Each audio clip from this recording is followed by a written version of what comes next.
We want a country where every single citizen is entitled to development regardless of where the leader comes from. Hiyo ndio siasa tunataka Kenya hii. Kwa hivyo hawa washenzi wawachane na mimi.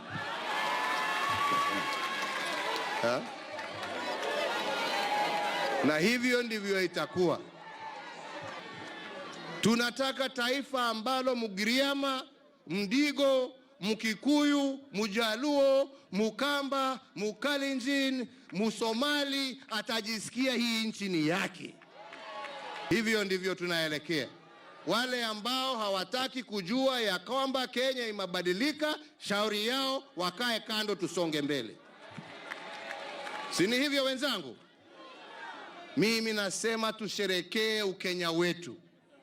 Tusherekee umoja wetu. Tusherekee uchumi wetu kama Wakenya. Kwa sababu hiyo ndiyo pekee njia ambaye tutapata maendeleo ambaye taifa letu yahitaji. Kwa hivyo wenzangu, leo ni birthday ya wengine. Na mimi bado nimebaki siku 2-3 ya likizo.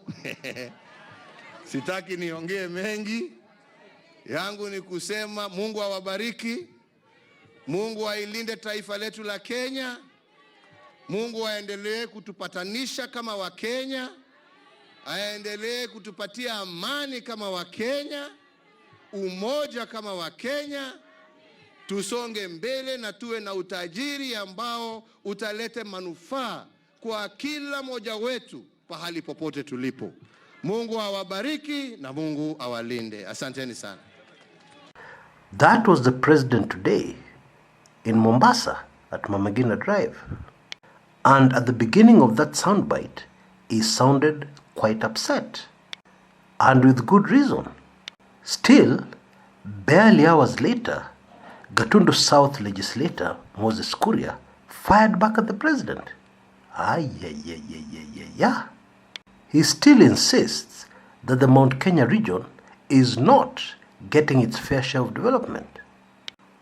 Now, I find this totally and absolutely ridiculous. One of my really great political heroes, the late Mwalimu Julius Nyerere, was so busy building the nation, developing the rest of the vast Tanzanian nation, that he had no time for his home area. And not only that, he didn't even have time to build a decent house for himself. And in the end, at a function that was held at his home area after his retirement, the military built a house for him out of the shame they felt. Yeah, our head of state doesn't even have a house. So out of that shame, they built a house for him. And I find that kind of selfless leadership very unique in Africa. And that is why Mwalimu Julius Nyerere, with all his shortcomings, because he was human, and with all his failings, will still be treated as an icon by history. A different kind of African leader.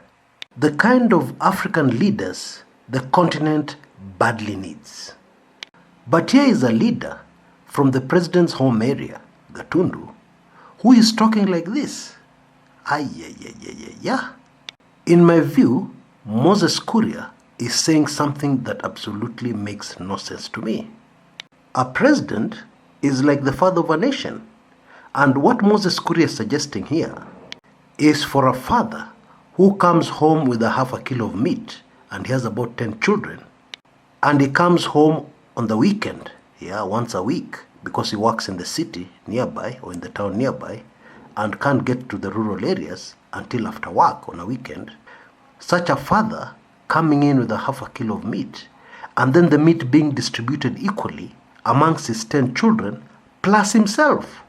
And yet in the city or in the town nearby, he has been regularly eating nyama choma, regularly eating meat. And then his children have been feeding on maize and beans the whole week. But when he brings this meat at home, it has to be shared out. And of course the father will get a bigger share. What rubbish. That is not a man who deserves to be called a father. A real father will have his children eat to their fill, and then he can eat later, after the children have eaten. In the same way, if you have been fortunate enough to give the whole country called Kenya a president, then good manners demands that you let that president develop the whole country, and you suffer under development in exchange for the honor you have of being the area where the president comes from. That is common sense. That is good manners. But when you give us a president and then you demand you must also develop here as you develop the rest of the country, that's bad manners. That makes zero sense. That is my view. And I'm not interested in finding out whether the president has developed the Mount Kenya region or not. Although I know he has. But that's not my point.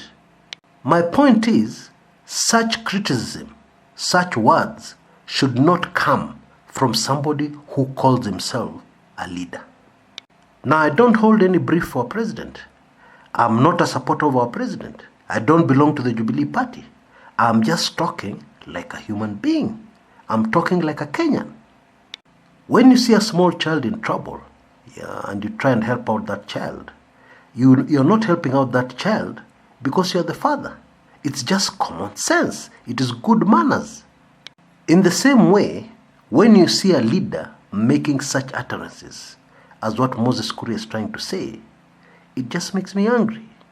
And I would still be angry even if I was totally opposed to the president. I know many of you will not agree with me, but let me just speak my mind. And indeed, I know a lot of people are saying the president today, in fact in that audio soundbite I just played, used very strong language. However, to be honest with you, if I were him, I would have used stronger language. What this guy is saying does not make sense. What Moses Kuria is saying does not make any sense, and will never make sense in 100 years. Gosh. Now, it is interesting that the founding father and the first president of the Republic of Kenya, Mzee Jomo Kenyatta, never developed his backyard. Gatundu remained hanging, lagging behind. And with all the faults of that old man, and with all the criticism he has been criticized over the years, in my view, that was the right thing to do. Let the children eat first as a father, then you'll eat later. If your area lags behind in development, so be it.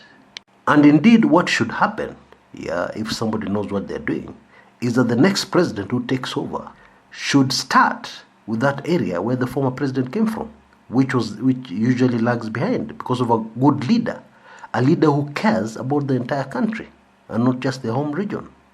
That is as it should be.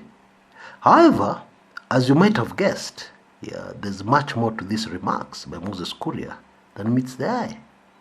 There are those who have suggested that what the legislator is doing is carrying out a plot, a plan by certain people, who want to be president in 2022 at all costs, mpende msipende.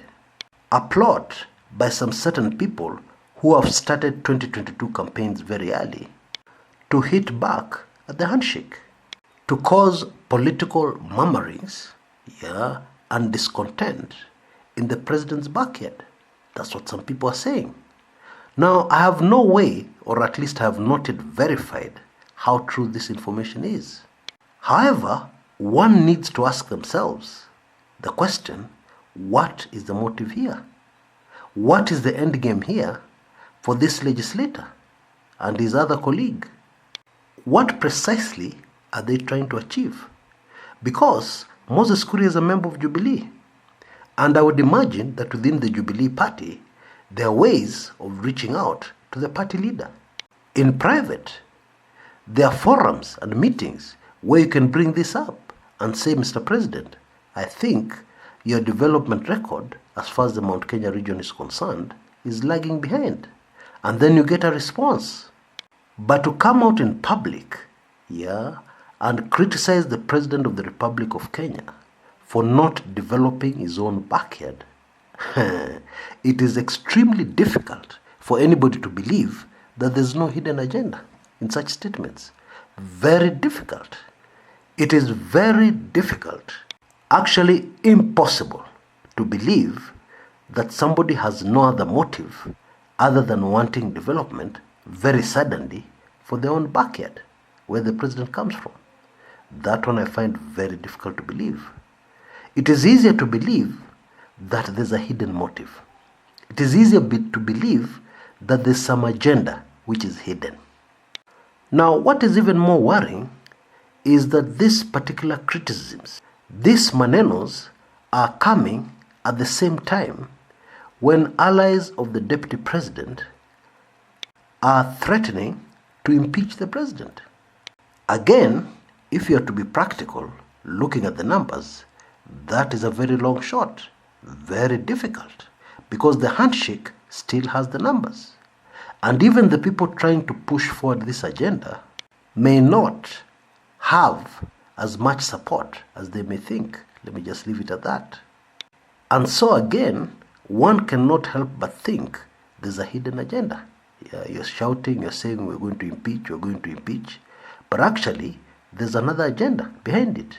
Because you already know impeachment will not be successful. You don't have the numbers. And politics is a numbers game. Folks, I think our politics are entering a very dangerous phase. When people start pulling such moves, moves which clearly are malicious, I don't know any other better English word to use, then you know things are bad. Well, to be fair to the DP Ruto camp, they have also been under intense attack in recent times from a man called David Murathe, who everybody knows is very close to the president.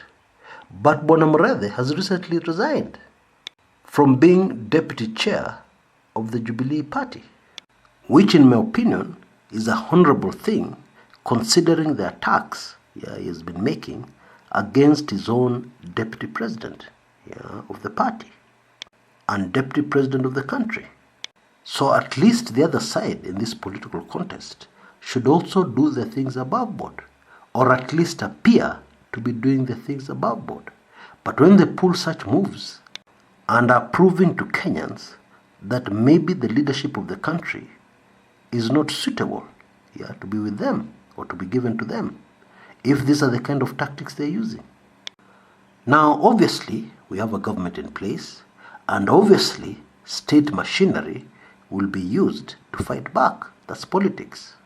And as they say, when two elephants fight, it's the grass that gets damaged.